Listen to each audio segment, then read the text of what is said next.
यशवी, देखो वो जो लास्ट क्लास हम तुमको इनकम फ्रॉम बिजनेस प्रोफेशन समझाए थे, तो हमारे एक सम तुम्हारा ही सम है, उसको हम समझा रहे हैं कैसे बनाना है। उस सम को सम समझ बनाने के बाद शायद तुमको थोड़ा क्लियर हो जाए कि कैसे स्टार्ट करते हैं। तो देखो यहाँ पर एक प्रॉफिट एंड लॉस अकाउंट बना हुआ है, तो उसमें सबसे पहले देखो नेट प्रॉफिट दिया हुआ है 2 लाख।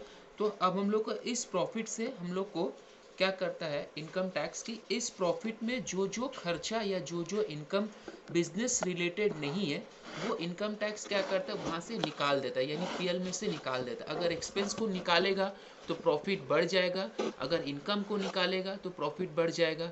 अगर क्या होगा, सॉरी, अगर इनकम को निकालेगा तो प्रॉफिट कम जाएगा, कुछ और एक्सपेंस डालेगा तो प्रॉफिट कम जाएगा, कुछ और इनकम डालेगा तो प्रॉफिट बढ़ जाएगा। हम फिर से बोल रहे हैं, ये जो प्रॉफिट दिया हुआ है 2 लाख, अब इसमें से क्या करता है इनकम टैक्स, कुछ कुछ एक्सपेंस को निकाल देता है जो बिजनेस रिलेटेड नहीं है। कौन कौन से एक्सपेंस को वो निकाल देता है, हम ये लास्ट क्लास ही बता दिए थे। कोई भी पर्सनल एक्सपेंस हो, कोई भी तुम्हारा प्रोविज़न हो, कोई भी तुम्हारा रिजर्व्स हो, कोई भी इनकम टैक्स पेमेंट हो, लाइक दैट, वो एक्सपेंस वो सब निकाल देता है। और क्या करता है, जो जो इनकम बिजनेस रिलेटेड नहीं वो सब वो वहाँ से निकाल देता है। तो ये एक सम है, तो इसको हम कैसे बनाएंगे तुम ध्यान से पढ़ना। हम स्टार्ट कर रहे हैं, हम स्टार्ट करते करते सम भी समझाते जाएंगे और तुमको फॉर्मेट भी बताते जाएंगे। तो ये हमको बनाना है कि किसके बुक में, मिस्टर बजाज। तो देखो सबसे पहले लिखेंगे कंप्यूटेशन ऑफ इनकम फ्रॉम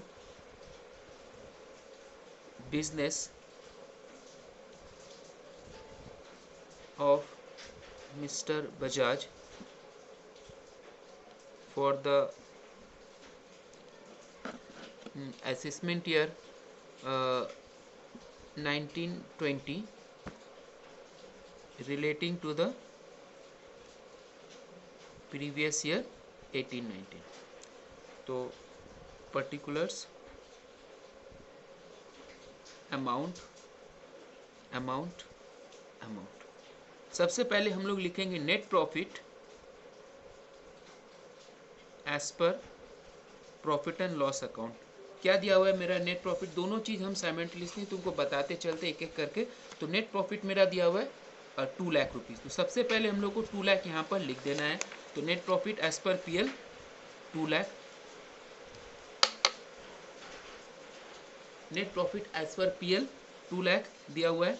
अब इसमें हम लोग को क्या करना पड़ता है, हम बार बार बोल रहे ऐड जो जो एक्सपेंस, सबसे पहले हम लोग एक्सपेंस को लेंगे, जो जो एक्सपेंस बिजनेस रिलेटेड नहीं, यानी जो बिजनेस से रिलेटेड नहीं है वो सब एक्सपेंस इनकम टैक्स क्या करता है वहाँ से निकाल देता है। तो सबसे पहले ये जो पीएल का जो एक्सपेंस साइड है उसको हम लोग एनालाइज करेंगे, और जो जो एक्सपेंस हमने बोला है डिसअलाउड होता है वो हम एक फॉर्मेट तुमको लास्ट क्लास दे चुके थे, उस फॉर्मेट को भी देखना और इस सम को समझना तो समझ में आ जाएगा। तो ऐड एक्सपेंसेस डिसअलाउड,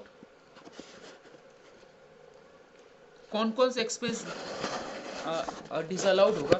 तो देखो हम एक फॉर्मेट को रीड आउट कर रहे हैं, हम अभी एडजस्टमेंट नहीं पढ़े, हम इसी एक्सपेंस में से देख लेते हैं कि कौन कौन से एक्सपेंस हमको लग रहा है जो बिजनेस रिलेटेड नहीं है वो सब हम लोग हटा देंगे। हम एक एक करके पढ़ रहे, तुम खुद समझ जाना क्योंकि तुमने 11-12 में फाइनल अकाउंट किया, अभी बीकॉम में भी किया है, तो समझ जाओगी क्या क्या होना चाहिए। देखो सबसे पहला क्या है, 2 जनरल एक्सपेंस, ये मेरा प्योरली बिजनेस एक्सपेंस है क्योंकि बिजनेस अगर हम लोग करेंगे तो ये एक्सपेंस हमको देना ही पड़ेगा।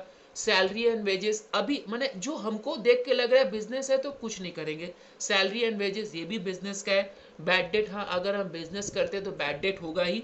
प्रोविजन फॉर बैड डेट, पहला क्या मिल गया डिसअलाउड का, provision for bad debt. Any type of provision, any type of reserve is disallowed. तो सबसे पहले add expense, add expense disallowed जहां लिखे हैं वहां लिखेंगे number 1 provision for bad debt, provision for bad debt, जो कि हमको पीएल से डायरेक्ट पता चल रहा है कि ये मेरा बिजनेस रिलेटेड नहीं है। Provision for bad debt 5500। पहला 2 एक्सपेंस मेरा बिजनेस रिलेटेड है क्योंकि अगर हम बिजनेस करेंगे तो हमको जनरल एक्सपेंस देना ही पड़ेगा। हम बिजनेस अगर करेंगे तो सैलरी देना ही पड़ेगा, बैड डेट होगा ही, तो तुम बोलोगे हाँ प्रोविजन पीएल में हम बुक्स में दिखा सकते हैं, लेकिन इनकम टैक्स के नज़र में ये अलाउबल एक्सपेंस नहीं। इनकम टैक्स बोलता है आप इसको बिजनेस एक्सपेंस नहीं मान सकते हो, ये मेरा डिसअलाउड हो गया। दूसरा उसके बाद क्या, इंटरेस्ट ऑन बैंक लोन, ये अलाउड है, क्योंकि अगर हम बिजनेस करते हैं तो बैंक से लोन लेते हैं और बैंक का लोन के ऊपर जो इंटरेस्ट देते हैं वो मेरा बिजनेस एक्सपेंस है, ये भी अलाउड है।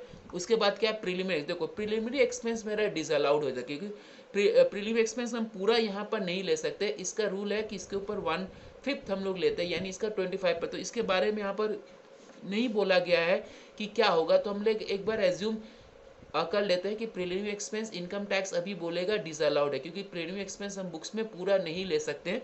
तो सेकंड लिख रहे हैं प्रीलिमिनरी एक्सपेंस ब्रैकेट में, जिसके ब्रैकेट में हम कुछ लिख सकते हैं उसको हम लिख लेंगे to be treated separately, to be treated separately, क्योंकि इनकम टैक्स में रूल है कि आप प्रीलिमिनरी एक्सपेंस पूरा नहीं लग सकते, जो भी प्रीलिमिनरी एक्सपेंस है उसको आप 4 साल में यानी एवरी ईयर 25% करके एज अपने बुक्स में ले सकते हैं।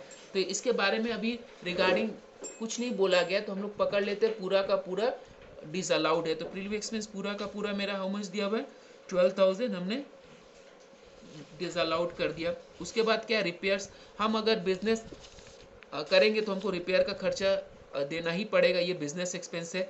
परचेज ऑफ मशीनरी, ये देखो हमने परचेज ऑफ मशीनरी मतलब कि हमने कोई एसेट खरीदा है वो हम यहाँ देखें, तो एसेट परचेज हम लोग पीएल में नहीं ले सकते हैं, तो ये हुआ कैपिटल एक्सपेंडिचर। तो कैपिटल एक्सपेंडिचर क्या होता है, डिसअलाउड हो जाता है।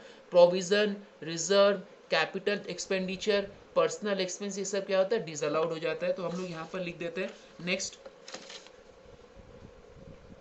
पर जो पीएल से हमको लग रहा है कि बिजनेस एक्सपेंस नहीं है, जो डिसअलाउड होगा इनकम टैक्स के हिसाब से, वो सब हटा दे रहे। तो purchase of machinery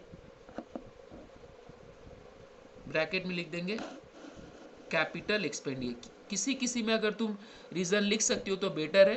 capital expenditure क्यों हुआ ये डिसअलाउड, कैपिटल एक्सपेंडिचर क्योंकि ये एसेट परचेज है, और तुम ये जानती हो एसेट परचेज हम पीएल में नहीं लेते हैं, एसेट हम लोग बैलेंस शीट में लेते हैं। पीएल में हम लोग क्या लेते हैं, डेप्रिसिएशन लेते हैं। उसके बाद क्या दिया हुआ है, फायर इंश्योरेंस प्रीमियम, देखो नेक्स्ट है फायर इंश्योरेंस प्रीमियम, ये बिजनेस से रिलेटेड है। फिर क्या, लाइफ इंश्योरेंस में, देखो लाइफ इंश्योरेंस प्रीमियम क्या होता है, तुम जानते हो लाइफ इंश्योरेंस प्रीमियम ड्राइंग है, तो हम लोग इसको पीएल में नहीं ले सकते। Income tax life insurance premium PL में अलाउड नहीं करेगा, अगर आपने उसको गलती से पीएल में दे दिया तो इनकम टैक्स उसको निकाल देगा। तो